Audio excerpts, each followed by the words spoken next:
I'm starting with a mixed media board that I just painted with some turquoise and white paint, just kind of smushed it around just to get something on there. And I've had this sitting aside for a while, so I decided to use it. And I was just picking some papers and scraps that I want to glue down just for background and texture. So I'm just going to tear those up and adhere them to the mixed media board with some matte medium.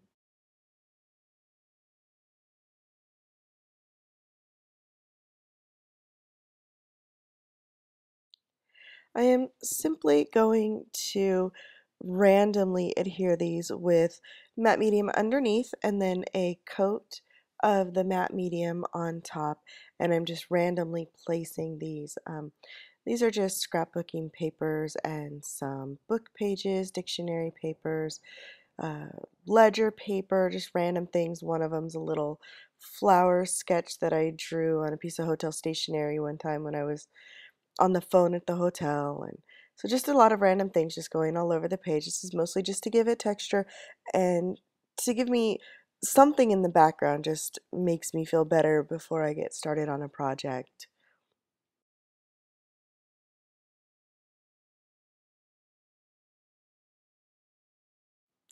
Now I'm just going to apply a thin coat of gesso over the whole thing in random places just to push some of those bright papers into the background. So just a thin coat, and then I'm going to go back in with some white paint in a moment.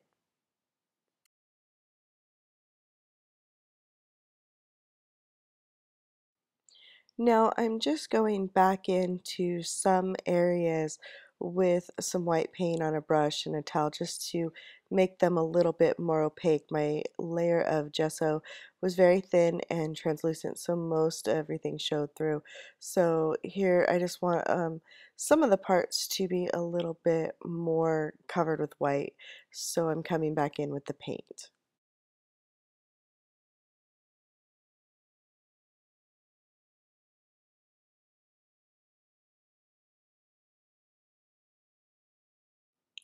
Now I'm adding some cobalt turquoise straight from the tube with my fingers.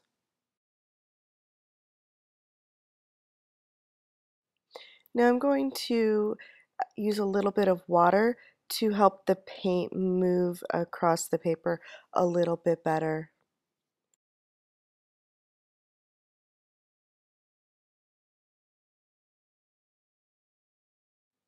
Now I'm going in with some yellow, and I'm using golden fluid acrylics, which you'll see won't need as much water because they're a lot more thin and they move a little better than the tube acrylics.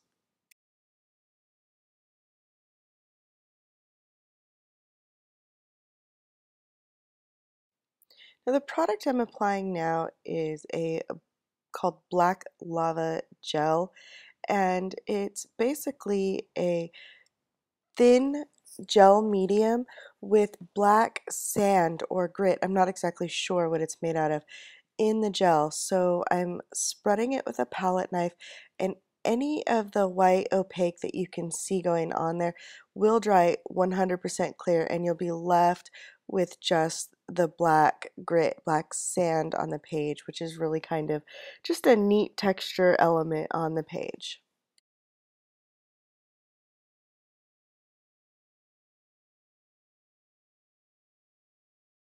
I'm adding some quinacridone crimson, also with a palette knife over many of the same areas as the lava gel.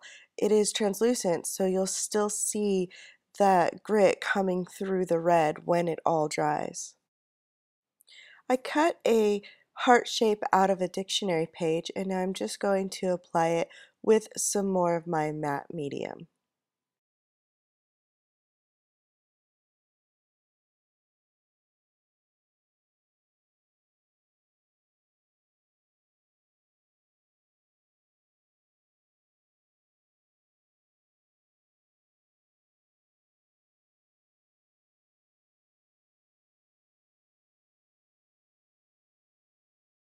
This is ceramic stucco texture gel medium. It will dry opaque. The color does not go away. It's not going to be clear. And I'm using this just to um, make some wing shapes, applying it with a palette knife. And I want to get it kind of thick, so I'm just building it up. Not too thick because I want it to look like it's attached to the paper heart, so it can't be too thick, but just to give a little bit of texture to the wings, and then you'll see how it's going to take the paint I'll add later. I'm going to be applying yellow and magenta to the wings. I'm going to put a little paint into the cups of my palette, and then I'm going to add some water to liquefy the paint so they're pretty watery when I apply them to the stucco. And I'm also using my water spritzer to spray on the wings themselves. You can see how the paint just bleeds and feathers into each other on that wet stucco, and I really like the look of it. I got a little bit too much magenta, so I wiped a little bit off with a paper towel, and I'm going to add this back in until it looks the way that I want it to. When I'm done with the magenta and yellow, I'm going to be adding some dioxazine purple, which I failed to show you, but that's what's going around the outside edge of the wings, and I'm letting it feather in. I know it looks black, but it's purple. Okay, I know it's blurry, but that's quinacridone crimson that I'm going to use to fill in the heart. And then I'm going to decide that this is just a little too sheer, so I'm going to add another red on top of it.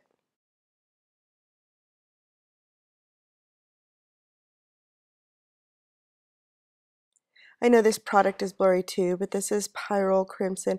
It's just a deeper, darker red that I'm going to apply over the first coat of red to get the shade that I'm really looking for on this heart. I'm going back in with some more of the dioxazine purple because the first layer that I did around the edges really just ended up looking gray, and I really wanted to make sure this looked purple, so I'm adding a little bit more to get it right this time.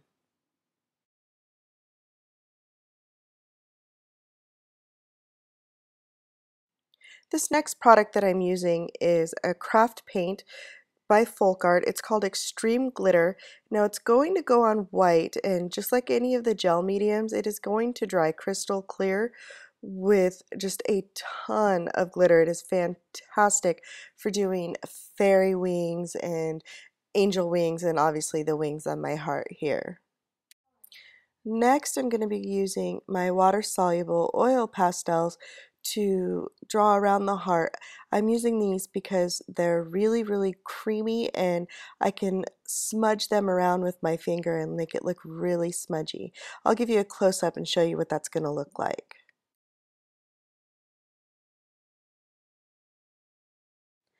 I'm also going to go in with a red oil pastel over the heart so that when I apply some white and I smudge it, it'll be a little bit of a pink, not a bright white. My next step is to go in with a Tim Holtz Distress ink pad in the tea dye color, and I'm just going to rub this across some of the areas that I think are a little too bright white and clean. Now I'm going back with some dioxazine purple, and I'm going to just apply this with my finger around the edge and smudge it into the painting just a little bit to bring some cohesiveness with the purple on the edges to the purple around the wings.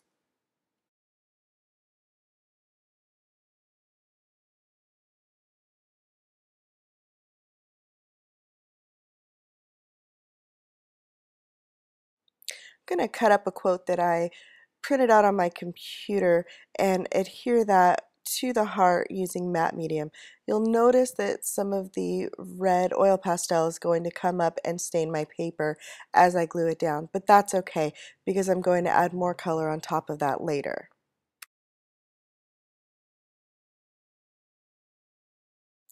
Now, because there's such an excess of glitter on the wings, some of that color is a little faded and muted, so I'm going to use my watercolors to get some more color on top, but I want sheer color so that the one underneath is still there, so you can really get the feel of the layers. So I'm applying a spray bottle, spritzing my watercolor palette, and then getting some color into my blank palette and adding more water to that. So the paint I'm applying is very sheer and more like a wash.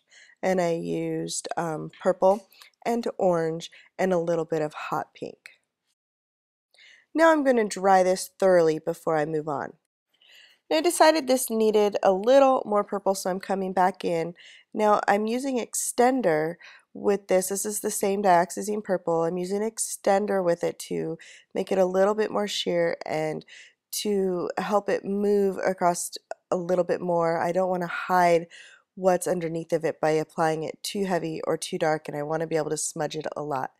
Now this is my Derwent Intense pencil, and I'm just going to use that on top of the quote to darken it up and grunge it a little bit. And then I am also going to surround it. This is my Pitt pen. It's a Pitt artist pen with a brush tip, very blurry, and I'm just outlining the quote now.